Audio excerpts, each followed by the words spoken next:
olhos do Pai. Você é uma obra-prima que Ele planejou.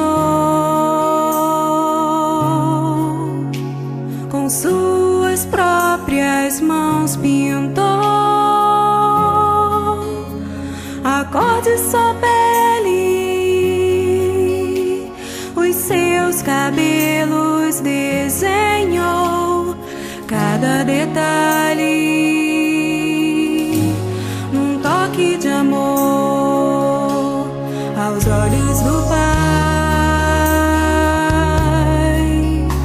Você é uma obra-prima que Ele planejou. Com suas próprias mãos pintou a cor de sua pele,